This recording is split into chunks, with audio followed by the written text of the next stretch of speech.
So, can you tell what is more important than performance of a computer program? So, there are various things that we expect from a program, right? So this session should be quite interactive to make it interesting. So, any suggestions? What we will typically want from a program? If you are writing a code, what will you expect?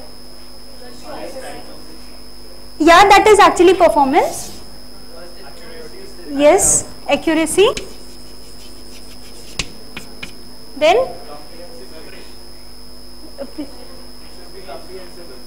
What do you mean by comprehensible? An ordinary programmer should be able to understand what it is. Yeah. It should not be too much complex. Yeah, sure. That we also call it as modularity, right? Next. Any suggestions? Yes? It should be that. We also want security. We don't want our private data to be accessible by other users. Then we have reusability, and there are a lot of features. But why most of the theoretical computer science we focus on performance? Any reasons from your side? Okay, so that is one reason. Okay, so it should be user friendly, right? But can you compromise with the accuracy for user friendliness?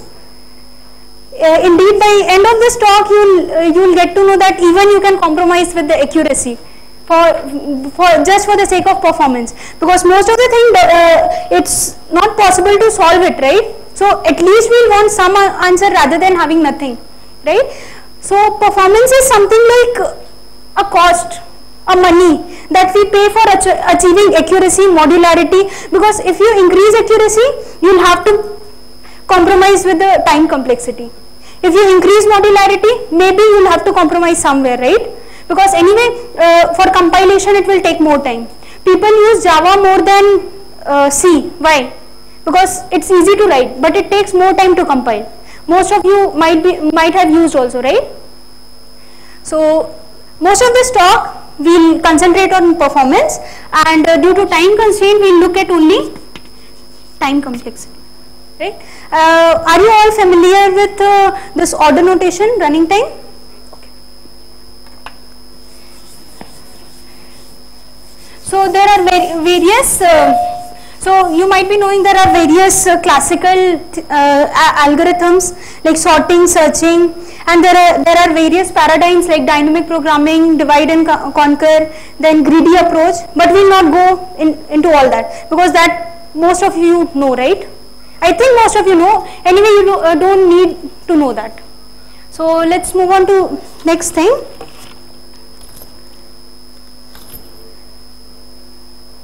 So, and one reason is why we study performance is speed is always fun. We typically we like fast sports, right?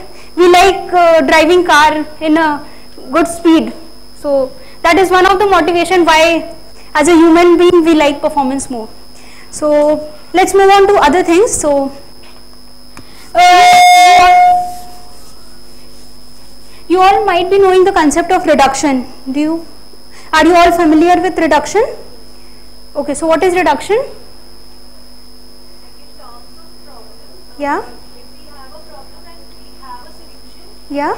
if some other problem we can convert into that problem of which we are already having the solution. Yeah. So we used to reduce that problem with the problem of the one which of which the solution we already have.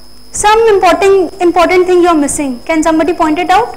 So I have a problem P. I have a problem Q. I have an algorithm for problem P, right? And I know I can reduce problem Q to problem P. The instance of Q should be converted. Yeah. And the most crucial thing. It should be converted only if like we are having less cost and converting the problem. Yes. That is what we call it as efficient computation, right? So we will typically want our whole algorithm to run in polynomial time, because if you do slide computation, even if you have something like the input size is 1000, 2 power 1000, if it's if we look at the exponential running time. So this will take around typically something around 700 years. That is not feasible at all. So we will typically want our running time to be polynomial, right? Though we cannot always achieve that, right? So this should be polynomial time reducible. So given an algorithm for P, right, this small p, it's visible, right? It's visible from. So this small p we will be using for polynomial time reducibility. So by polynomial time reducibility, I mean that given an instance of problem, okay, I had an p, right? So I am converting an instance of q to an instance of p, right? So this reduction should take polynomial time, and it should also take polynomial space. So is it directly implied that if I take polynomial time, the space will be polynomial? Seriously? Just think about it. Can we use polynomial time to write exponentially many things? Because writing one line, it takes a constant time. We have to write exponentially many things. If our time is polynomial, the thing that we can write is polynomial, right? So just stating that it's polynomial time reducible also implies that the size of the instance that we create is polynomial sized, right? So as a small example, let's go over a small cute reduction. So that is perfect matching. This algorithm I'll be using as a black box. So are you familiar with perfect matching? Now I'll state everything.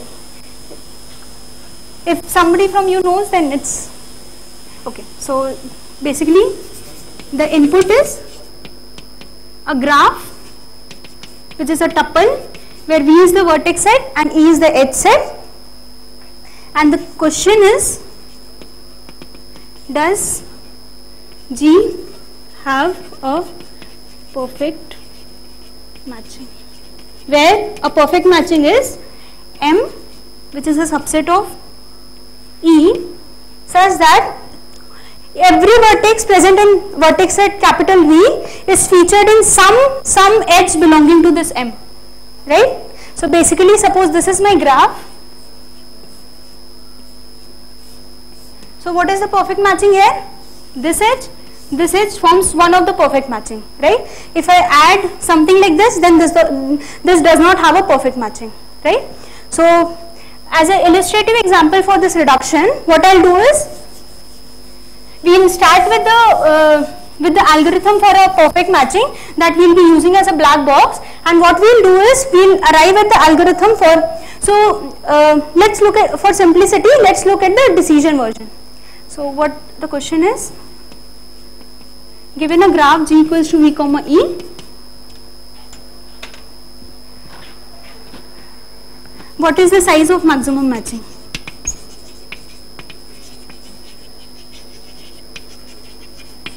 So is this term clear, maximum matching? So I typically want a matching of maximum size. Maybe the graph does not have a perfect matching. Whatever matching I get, it should be maximum among all possible matchings, right? So given algorithm for perfect matching, I need to design an algorithm for maximum matching. So any idea how we can proceed? Okay, so this algorithm, let's call it as PM, perfect matching algorithm, which takes a graph G equals to V comma E as an input and gives answer yes or no.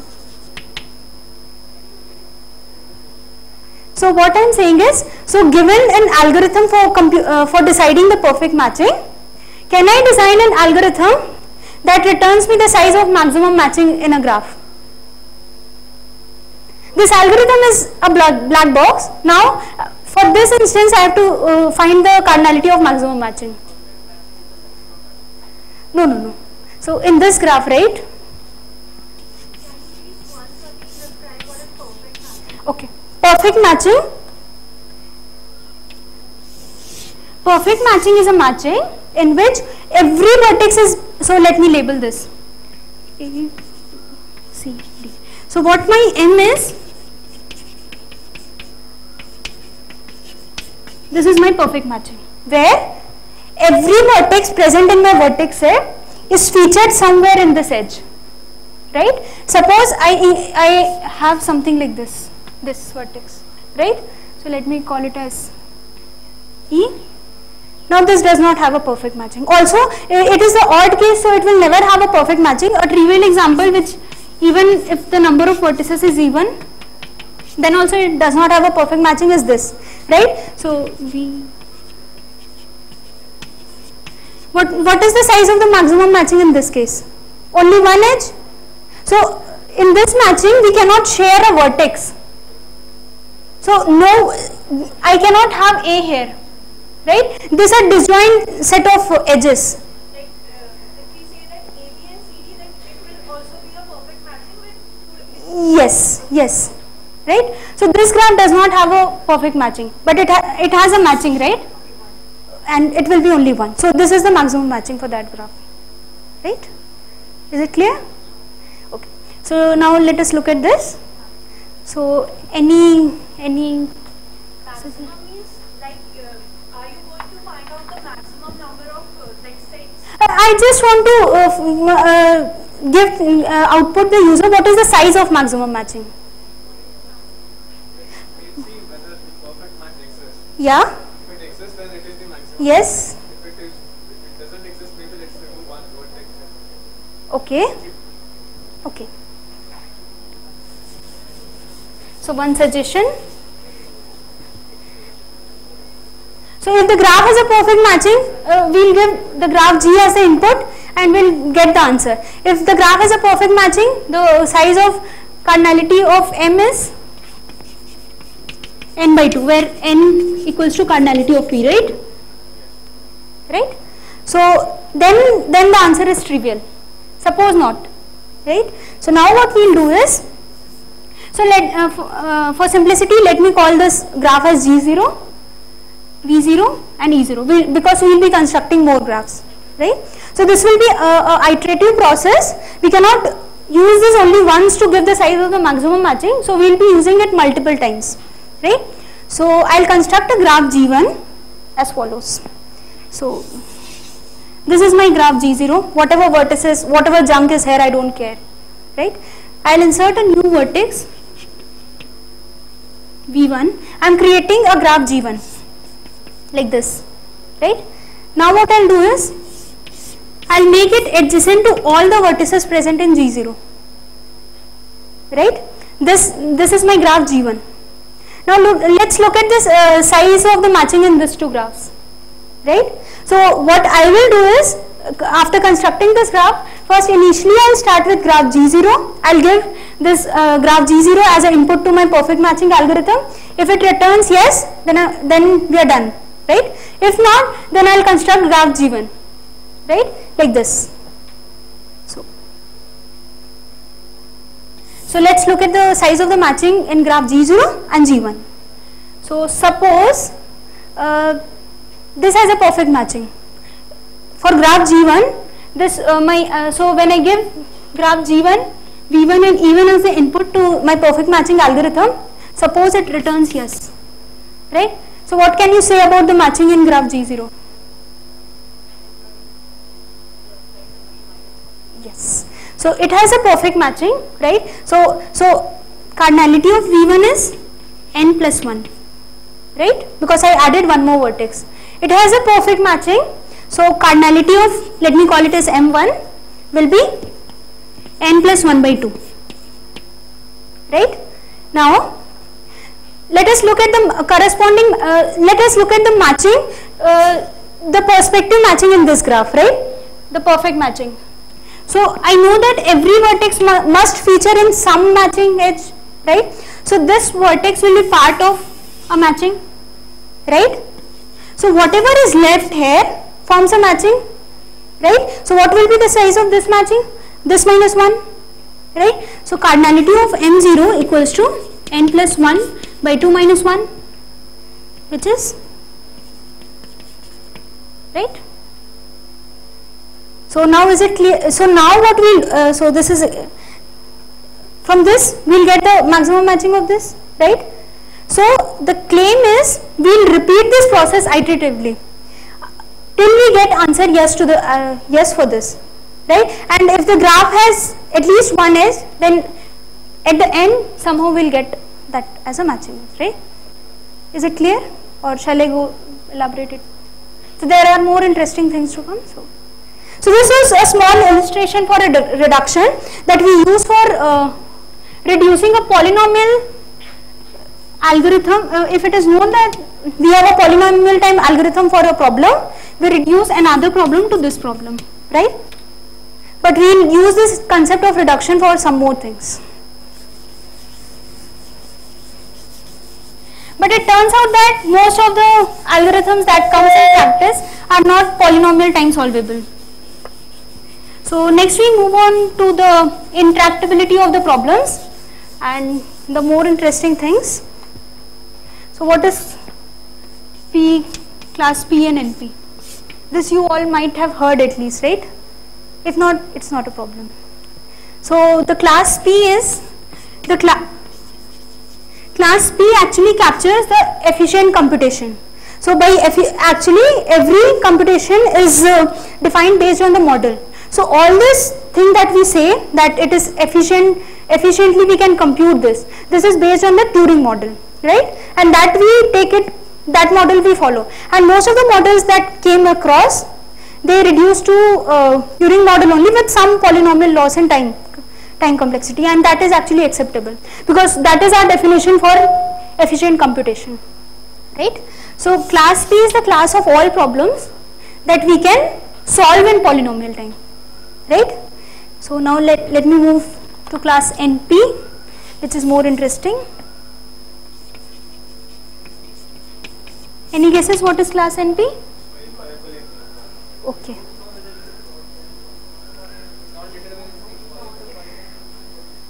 Okay. So is a problem that is in P not in NP? One second.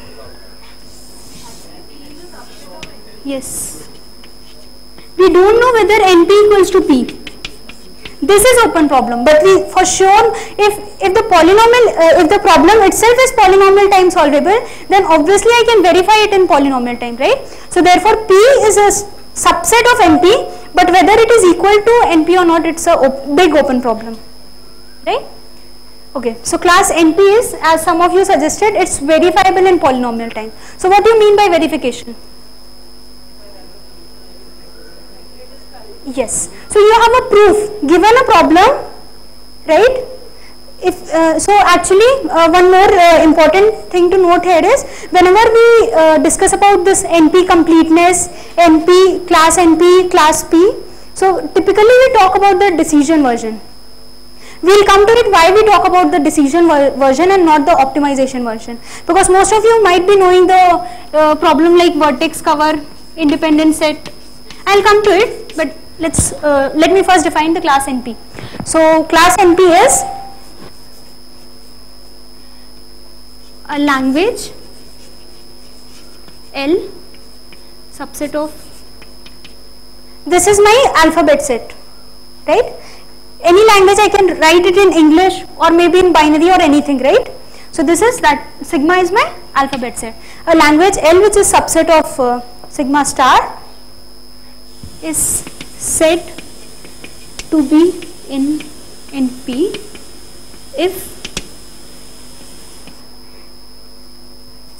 if there exists a Turing machine M such that M of x comma y, I'll tell everything, what is M, what is x and what is y, equals to 1 if and only if x belongs to L, where x belongs to sigma star and a polytime Turing machine.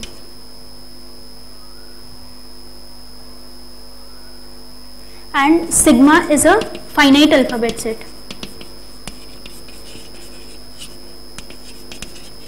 Note finite is important thing. So what I mean by this is So given a language, this language is said to belong to class NP if there exists a certificate. So here Y belongs to sigma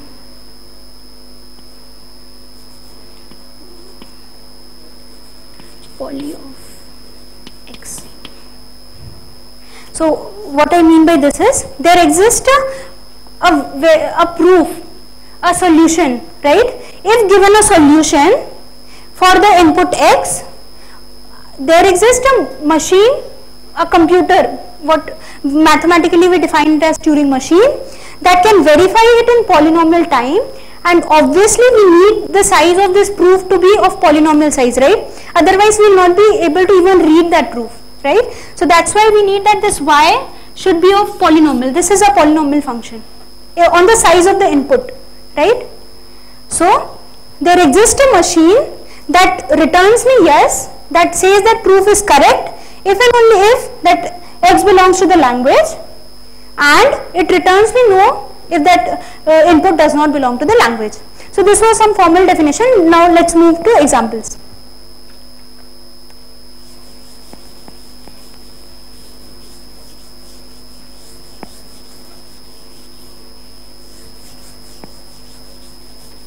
So now I'll also mention the reason why the optimization version is not So okay, before that, yeah.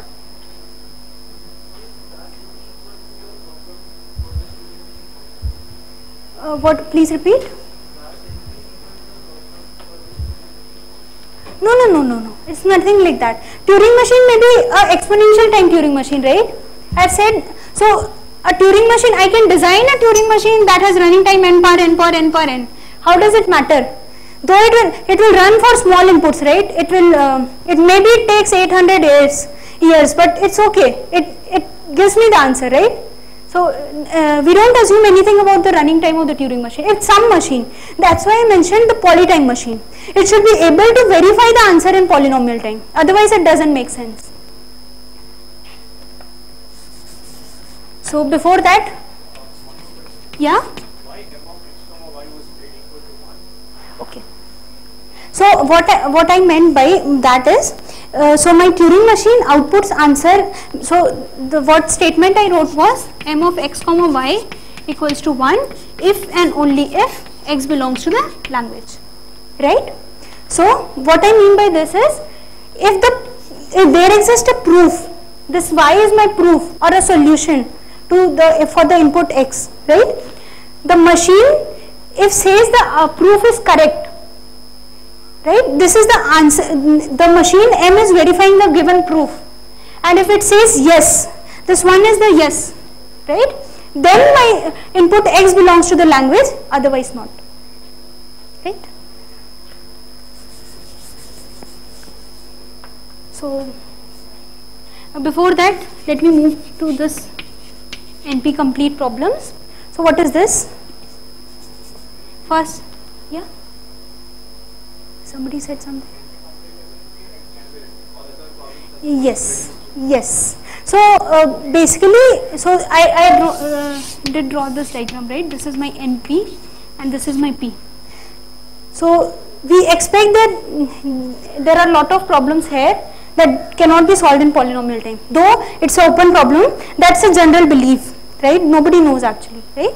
So NP complete. So in this class NP, we believe that there are some problems that are the most hard problems. If we can solve those problems, we will be able to solve all the problems in class NP, right?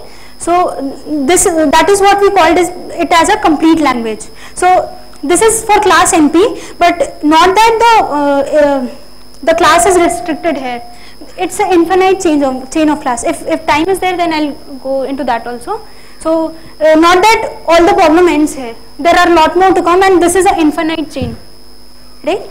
So what I mean by NP complete is, so the language should belong to NP, right? So it should be verifiable. Given a polynomial size proof, I should be able to verify them in polynomial time. Next is, for all L prime that belongs to NP, yeah, L prime should polynomially time, this polynomial is important, this polynomial time reducibility, because if it takes exponential time, then I'll solve the problem in exponential time rather than reducing, right? So that's why because all the notion of this efficient computation is this polytime. So that's why we want this to be a polytime reduction, right? So all problems that belongs to this class should polynomially reducible to problem L. So this captures the thing that if I can solve the problem L, then I can solve all the problems in that class, right? So now one of the myth that most of the people from undergrad have is this problem. So most of you might be, I'll state the problem formally, but most of you might be knowing vertex cover, independent set. At least you might have heard that this problem are NP complete, right? Or there are people who have not heard. Okay, I'm telling you that it's NP complete. So vertex cover. So what vertex cover problem is? Given a graph G equals to B comma E, I want to find a subset VC, which is a subset of V, such that for all U comma V belongs to E, U belongs to VC or V belongs to VC. What I mean by this is, so given a graph, this is my given graph. So what I want is, I want to find a subset such that all the edges have at least one endpoint from them, right? So if I choose the subset to be U1 and U2, if my VC is U1 comma U2, right? So then each of the edge, so if I look at this edge, U1 is present, right? If I look at, this is not a valid vertex cover because this edge is left, right? If I look at U3 and U4, it's not there. So I need to include at least one of U3 or U4. So I think this forms a valid vertex cover, right? So vertex cover is, I need to find a subset of vertices that cover all the edges. Okay. So as I mentioned that we concentrate on the decision version of a problem rather than optimization version of the problem. So typically given a graph, what we'll try to find is what is the vertex cover of minimum size, right? What we call it as minimum vertex cover. So the problem K vertex cover. So I'll call the problem as KVC. VC by VC I mean vertex cover. So KVC is NP complete. I'll not go to the proof of this due to time constraint, but my min VC is not NP complete. Can somebody say this, why this is so? I am saying that K, if I ask, so what I mean by K vertex cover is, given a graph G, my input is a graph G, right? Is it visible this thing? Okay. What my question is, does G has a vertex cover of size at most size K? This is my decision version, right, of the problem. Its answer will be either a yes or a no.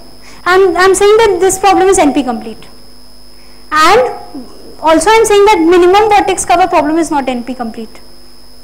So can somebody say why this is so? Second one, this one. Because when it comes to optimization, like minimizing or maximizing, then it is not guaranteed that you will complete it and verify or get the solution you complete. Anyway, solution we are, I'm given a proof. Anyway I cannot compute the solution, right? I have been given a solution. So for a Turing machine that is a verifier, I have been given the input graph G, right? Whatever question is involved with this graph, and I am given with a proof can be a vertex cover itself, right? If I tell the what my vertex cover is, then the machine, yeah, tell me.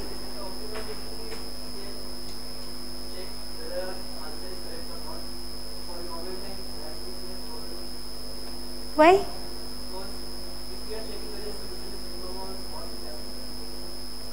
small, Yeah, actually.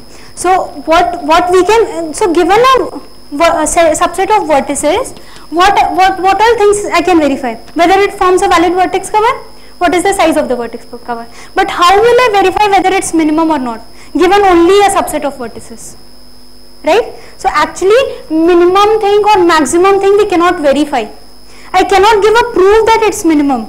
So that's why K vertex cover is NP-complete while minimum vertex cover is not NP-complete, right? It's NP hard, it's above this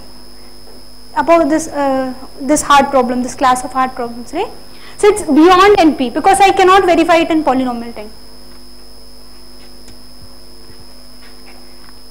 So now let me move on to how we show a problem to be in some class, whether it's NP or beyond that.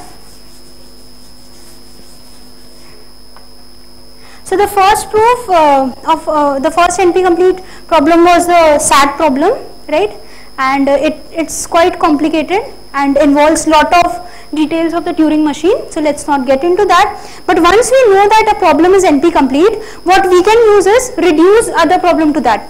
So we don't have to go through all the details of the Turing machine, and we don't have to waste that much time to prove that a problem is NP-complete. Rather, just reduce the problem, SAT problem or any other problem to a new problem, right?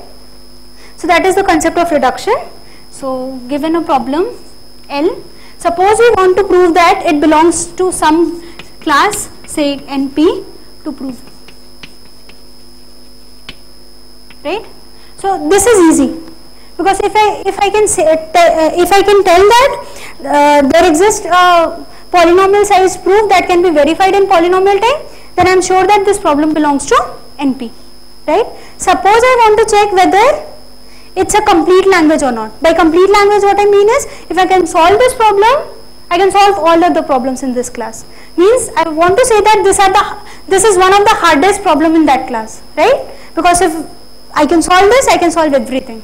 So what I do is, so I'll take any language, any complete language.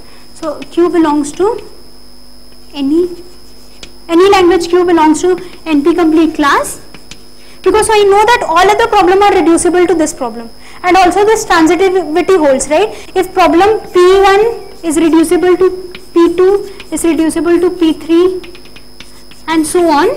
This takes polytime, say P of, say polynomial P in n, P1, this takes P2 in n up to Pn in n, right? This is the polynomial.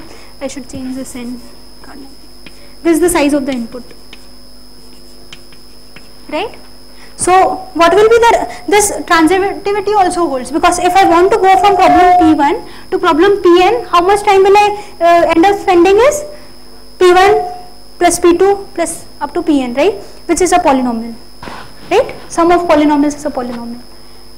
So that's why once we know that we have to prove this problem to be NP-complete, we'll pick any problem that we find it to be easy to reduce, and what we'll do is we'll show that this thing holds, right? That problem Q is reducible to problem L. Because I have a solution for L, then I'll have a solution for Q. Because I can use this black box for algo for L, right? Apply reduction rule.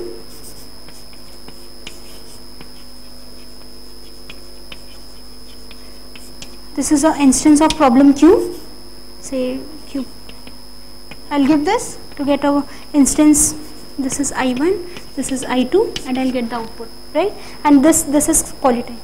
And by whenever I say it is a black box, I mean a polytime. If polytime algorithm exists, then I can do this thing, right?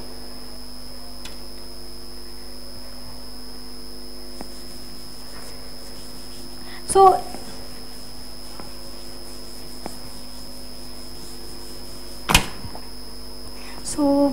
now once we know that there are problems that we cannot solve in polynomial time, and there are many problems that we cannot solve in polynomial time, but demand is that we have to solve them, right? So most of the problems turn out to be NP hard, but we cannot help, we have to solve them, right? So what all approach we have, right? Approximation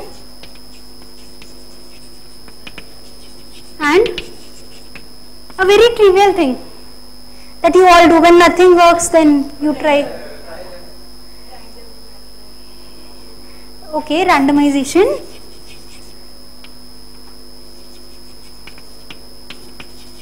Randomized algorithms. And how you all typically do things. Suppose most of you might be solving Sudoku, right? Trial and error. Brute force won't work, right? It's exponential time. You may, means, okay, brute force actually works if you carefully brute force. Because most of the people, how do we solve Sudoku? Most of us, not some genius people. Yeah? Backtracking, it's some cleverly designed brute force, right? What I call it as, what people call it as heuristics. Right? So actually we learn from previous things and we apply it in for a new instance, right? That is what heuristic is. Especially I have seen database people, machine learning people using this, right? So we give a training data set, what they'll do is they'll learn from that and then use this to solve the question. This may fail badly, right? It can fail badly, but okay, it's okay. Anyways, you are not able to solve the problem. Something is better than nothing, right? And some more suggestions? Genetic algorithm is a different class of, it's a different set of problems, right? It's not a paradigm. We are talking about a paradigm, right? Branch and bound, okay. That is actually, okay. So what is branch and bound?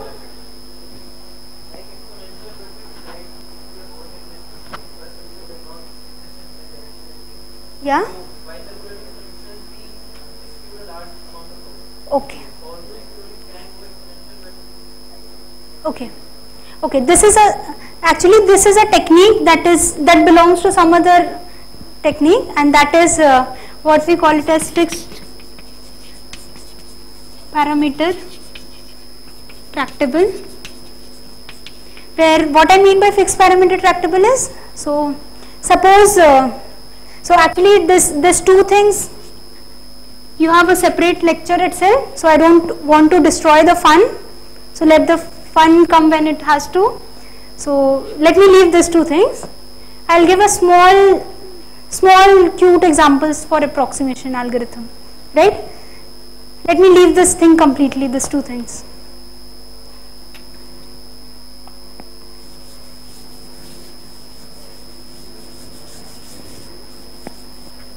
So, okay, so what do you mean by approximation?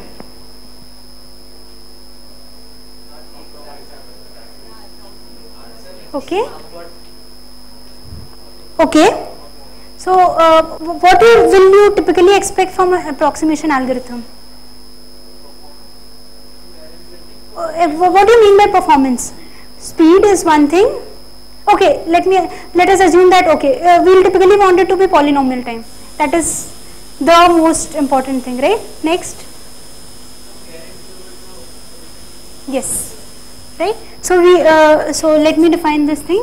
Alpha approximation. So what I mean by alpha approximation, where alpha belongs to R plus.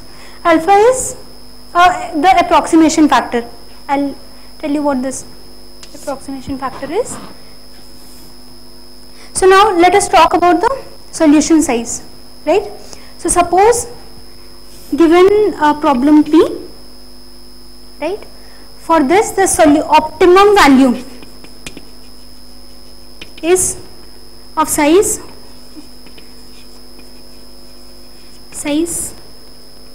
n, right? The size of the answer is n. Suppose let me assume that the problem is minimization problem, right? So what do you mean by alpha approximation? So suppose I have an approximation algorithm, say A. So what will I typically want my algorithm to return? I want the algorithm to return some answer, right? So what should be its size? That is close to n, right? Not very far away from n. So what I will call alpha times n, where alpha is greater than 1, right? This is for minimization problem. For maximization, just you can put 1 by alpha, right? So I want that. So I'll tell you what. Give a small illustrative example also. So time because I started 2. It's okay, right? 3:30.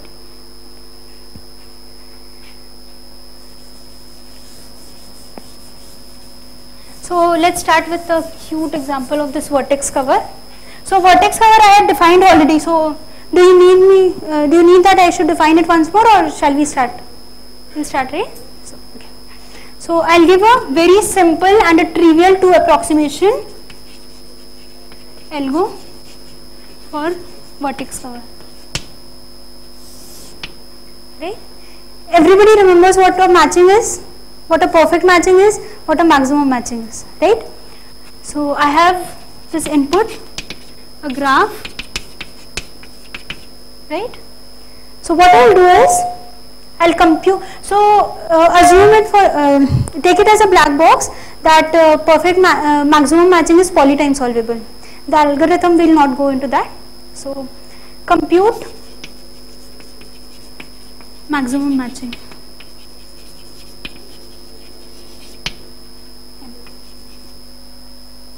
Okay. So this is my matching.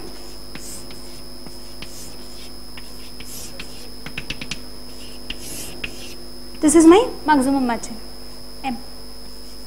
So let me label it as U1, V1, U2, V2, U3, V3, UM, Vn. Right? So cardinality of M is small m. Right? So what will be the size of the vertex cover? At least how many vertices I will need? At least m. Because for covering this edges are all disjoint, right? Two matching, if it forms a valid matching, then two edges cannot share a vertex. So each of these vertices are disjoint from each other.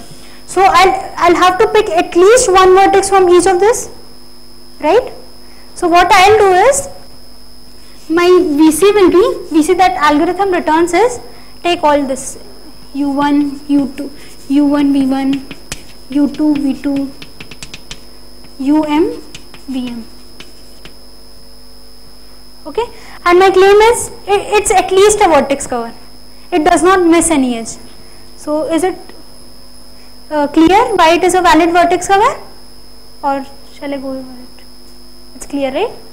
Because if I miss any of the edge, suppose there exists a edge that does not have any endpoint in this, then I can increase the matching size by 1 by including this in the maximum matching, which is a contradiction to the assumption that I have a maximum matching. So now what is the size of this VC? 2m. At most cardinality of VC is 2m, right? For this instance graph G, what can be the optimum value of, what can be the VC of the optimum vertex cover? At least m, at least, right? And my VC is 2m. So what is the guarantee?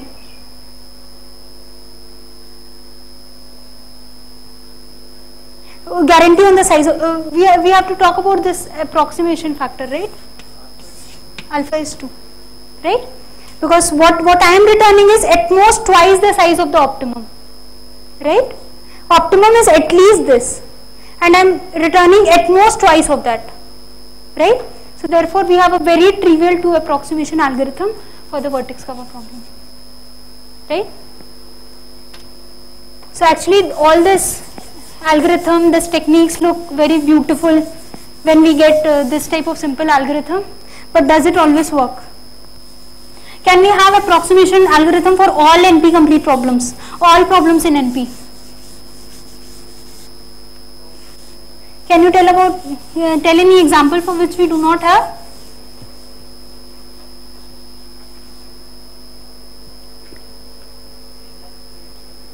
What? Okay. No, for planar TSP, if you look at the plane, we actually have an approximation algorithm, but for TSP problem we don't. So we'll go over, it's a very small and cute proof, we'll go over that. Before that I'll introduce this thing, Hamiltonian.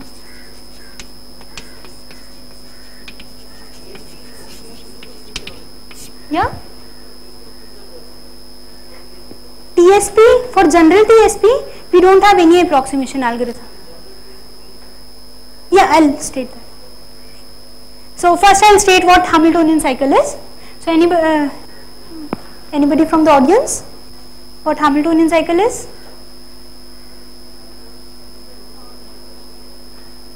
In a graph, like we have to search for a cycle which will pass from all the vertices. Exactly once. And it comes to Yes. So a cycle C in a graph that features all vertices, right? So in this graph, the Hamiltonian cycle is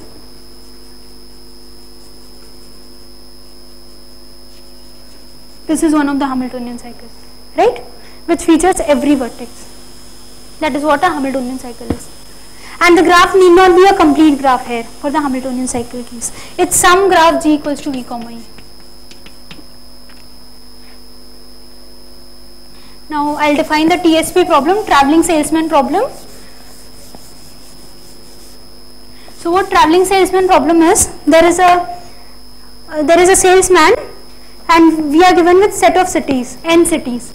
That salesman wants to visit each of the cities exactly once and he wants to minimize his traveling cost, right?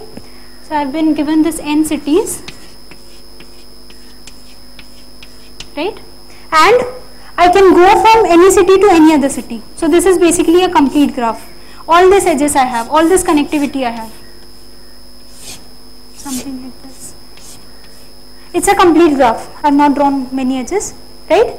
And can we directly, in practical life, can we directly give this, and each edge has a cost associated with it. And in practice, we cannot give this as a distance, right?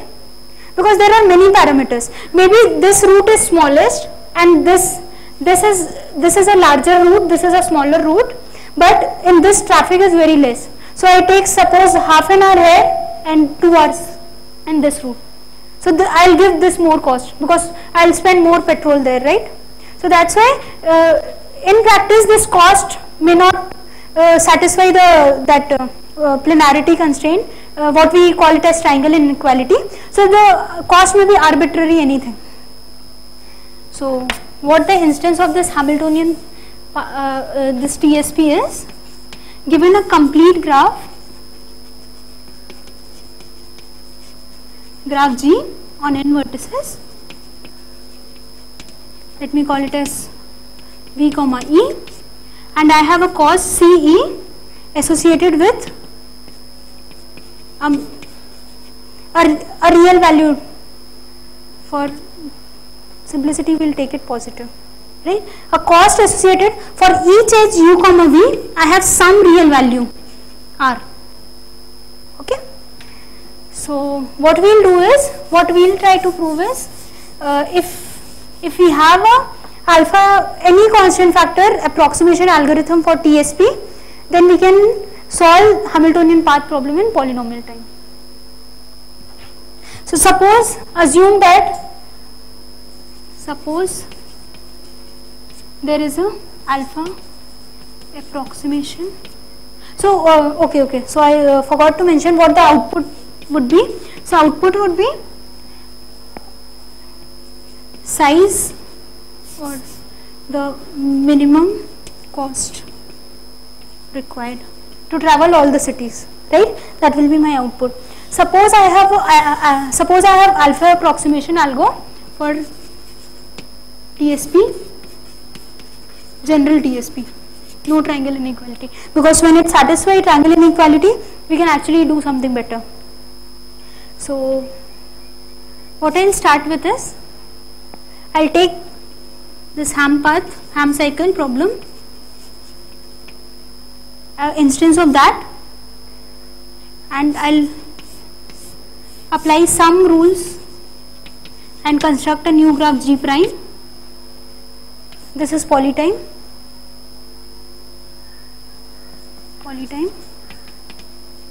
I'll give this graph G prime as an input to my alpha approx algo for TSP, and I'll get the answer. This will give me opt value, right? Some value that is at most alpha times the optimum value, right? So okay, and so what I will show is, if we can do this thing, actually we can solve this problem. Okay, so let me start with the problem. So as I mentioned, for Hamiltonian path problem we don't need complete graph, because if we have a complete graph, then trivially we have a cycle that features every vertex, right? So this is my graph G. I'll construct a graph G prime. So what I'll do is, this is a complete graph. So this is on vertex set v comma n, v comma e. This is on vertex set v comma e. Same vertex set. The vertex set is same, but here it's not a complete graph. Here I'll take it as a complete graph, right? What my edge set will be, for all edges e that are also present in this graph, because note that e is a subset of e prime, right? Because it's a complete graph, all edges will be there. So for all edges that are also present in e, the cost of this will be 1, and otherwise cost will be, I'll put it as alpha n.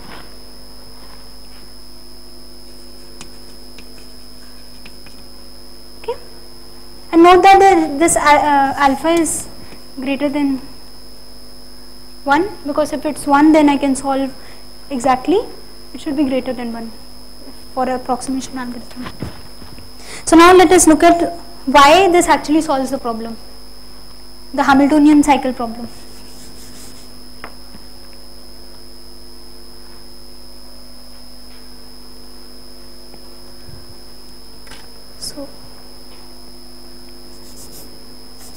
So suppose this algorithm, so I give it as an input my graph G prime, this G prime with the cost function CE,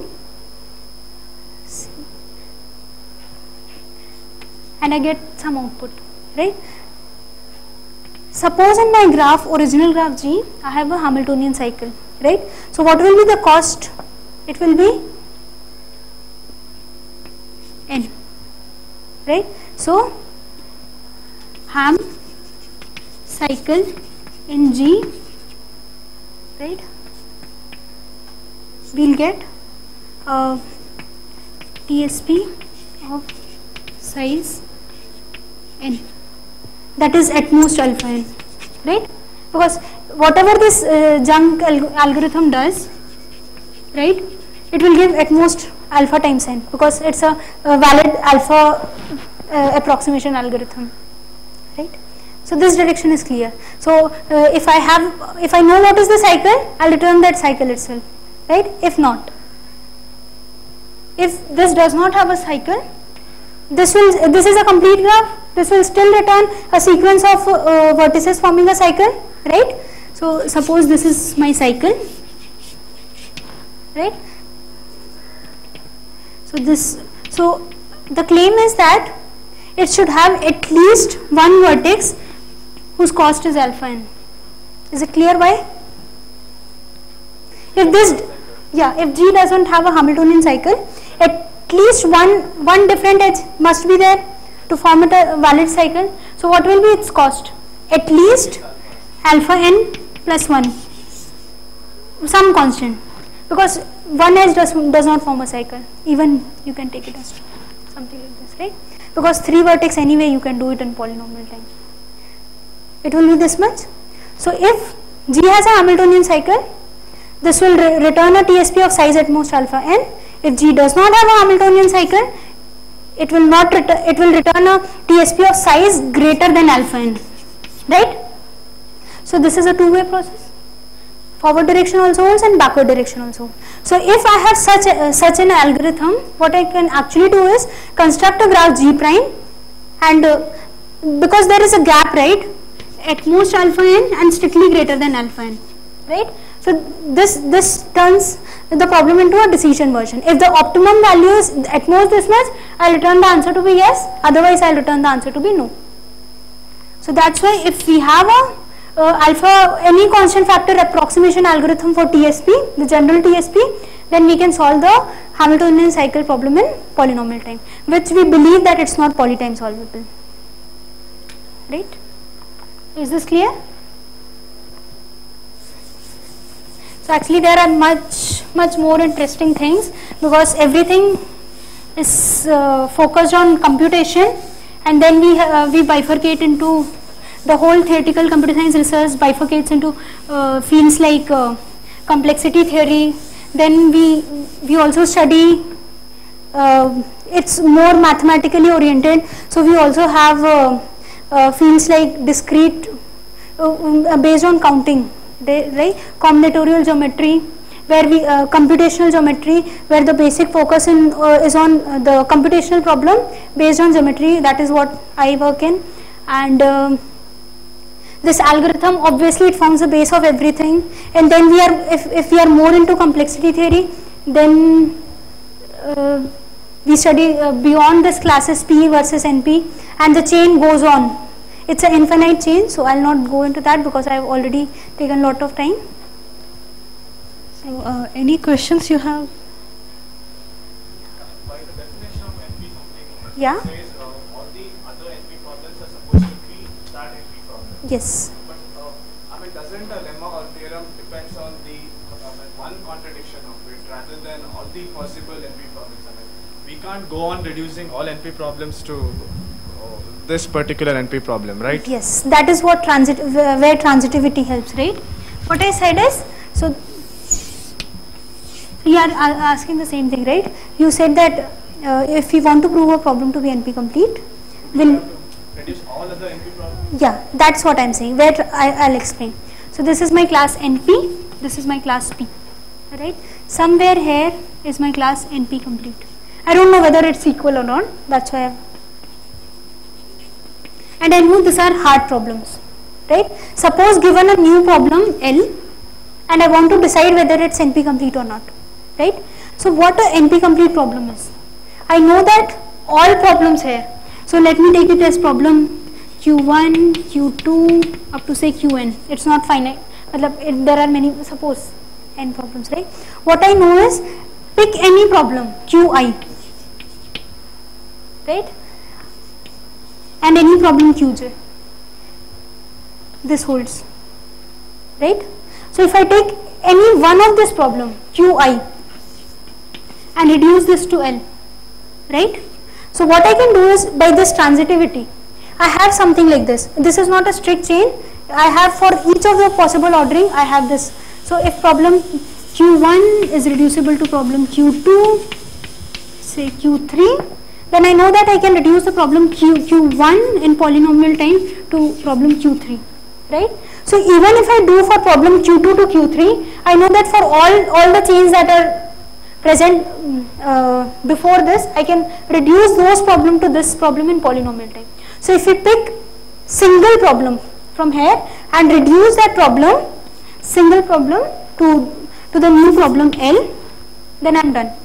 But this was after all, I mean, many NP-complete problems were proved to be NP problems. Yes. Were proved to be NP-complete. Yes. What happened before SAT then? I mean, No, SAT was not proved this way.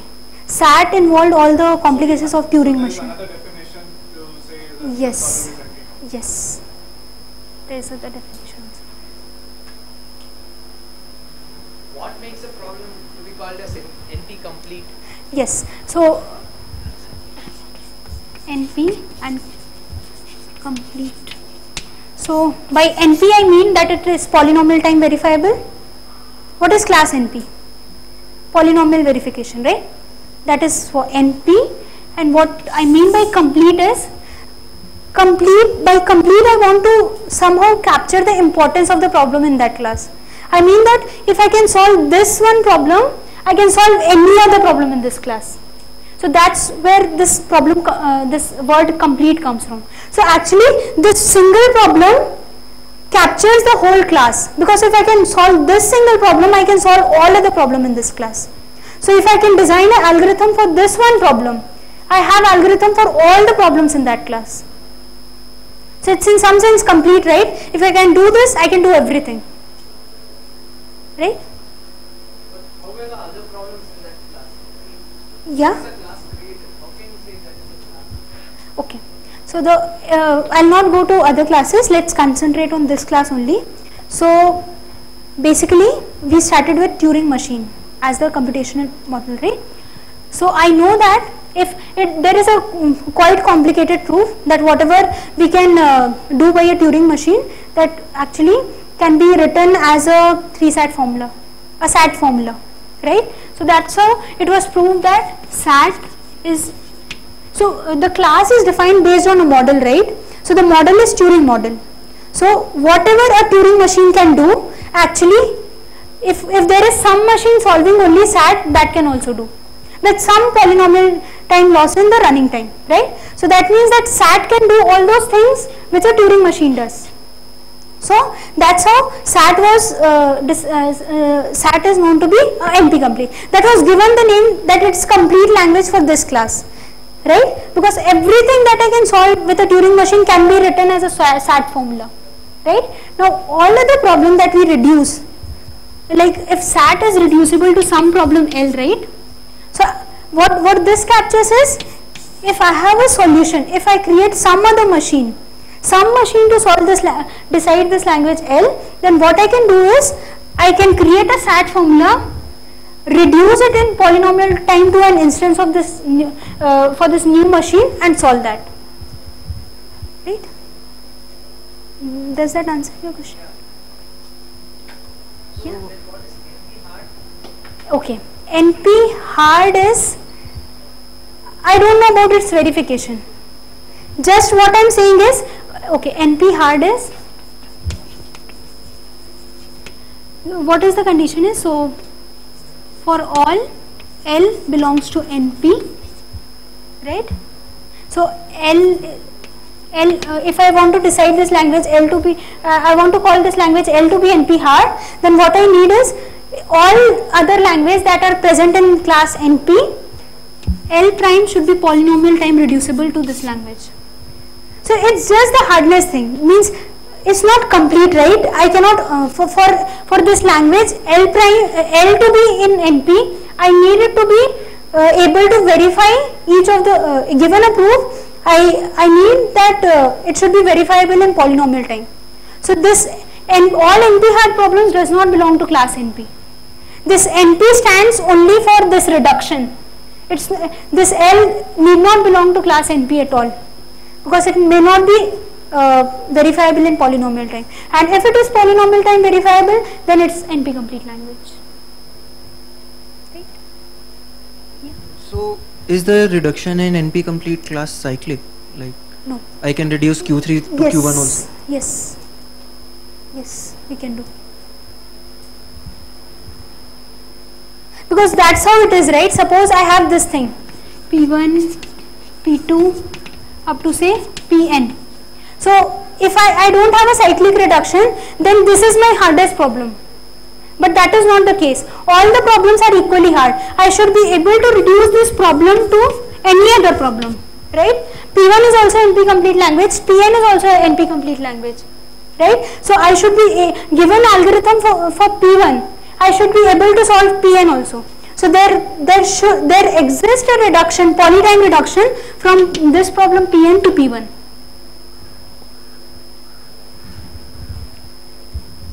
But then if we have a new problem and we are able to reduce it to a NP-complete problem, how Yeah. do we know that problem belongs to Okay. NP-complete? So what you are saying, given a language L, Yes. yes, this thing you are doing. To an NP-complete problem P. Are you doing this thing? Yes.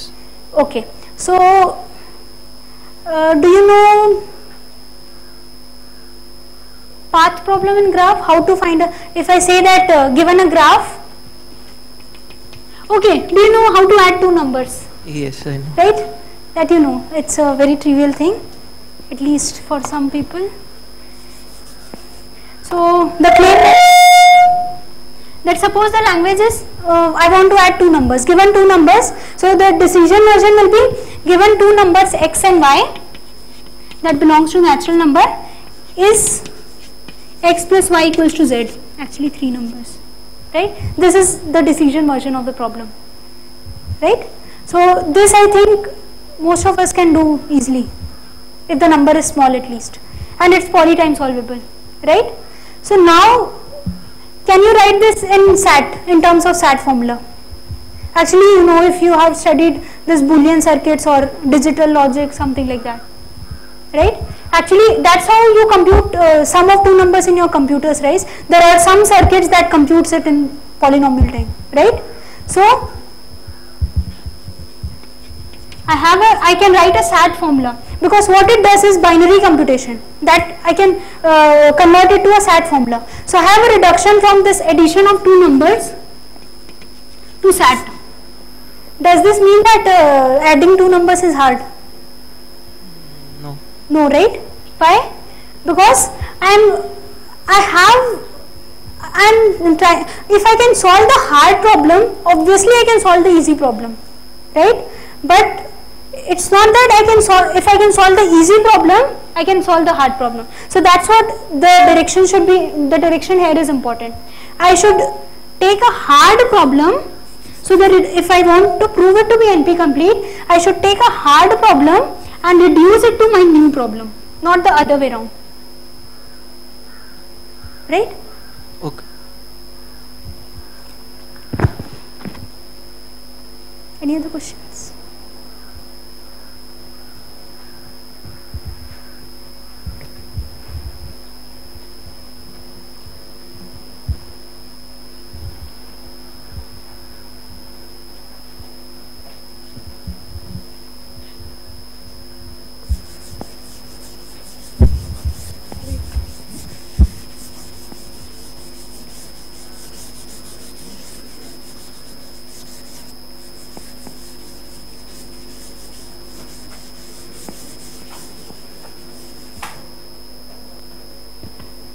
Okay, so thanks.